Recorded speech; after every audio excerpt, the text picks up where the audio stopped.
Сәлеметсіздер ме? Бүгін мен сіздерге синхронизация туралы айтатын боламын. Қалай диктофонмен жазылған дыбыспен, диктофонға жазылған.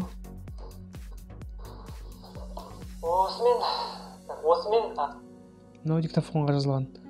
Ал мынау камераның өзінің дыбысы.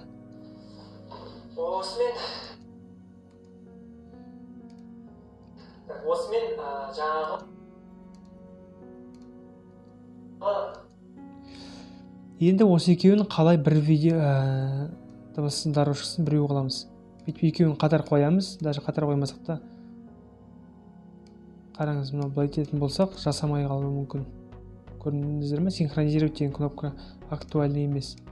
Бүйтеміз, біріне төмен түсіреміз дыбысты. Сосын белгілегенде шықты, көрдіңіз бе? Группировать емес, синхронизировать. Басып қаламыз. Начало емес, конец клип емес, тайм-код емес, аудио.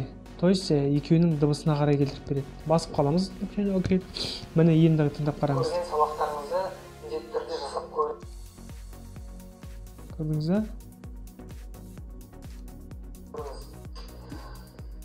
Мен жаңа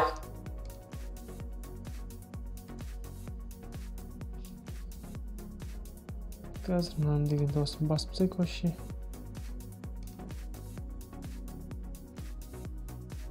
жасап көріңіз.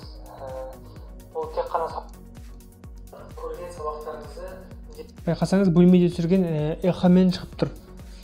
Оны кетіру үшін осымен жаңағы көрген сабақтарыңызды міндетті түрде жасап көріңіз. Мынада петличкамен түсіргенде дауыс тап-таза. Бұл сабақты жай ғана қарап. Сонымен екеуін бір жерден кесеміз де.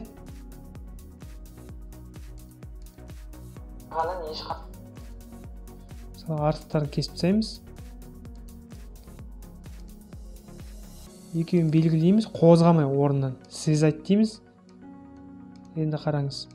Екеуі бір видео болып шыға келді. Мен жаңа айтып кеткен нәрселерді міндетті түрде жасап көріңіз. Ол тек қана сабақтарды қарай беріп. Болды, бұл бізге керек емес. Сонда дыбыс тап-таза шығып тұр. Және синхронизированы тұр. То есть дыбыс пен видеодағы дыбыс бір-біріне келіп тұр. Сонымен бүгінгі сабақ осымен бітті. Менің каналыма тағы да видеолар шығып тұрады. Ол видеоларды жіберіп алмас үшін колокольчикті басып қойыңыз. Және де қандай видео шыққанын қалайсыз, туындаған сұрағыңыз болса, білгіңіз келіп жүрген комментарийға жазып қойыңыз. Түсіру жағынан, монтаж жағынан, және де фотошоппен әрлеу жағынан, және қандай программалар керек, компьютер, ноутбук қандай болу керек дегендей, камера қандай болу керек. Сонымен менімен болғаныңызға рахмет. Сау болыңыздар.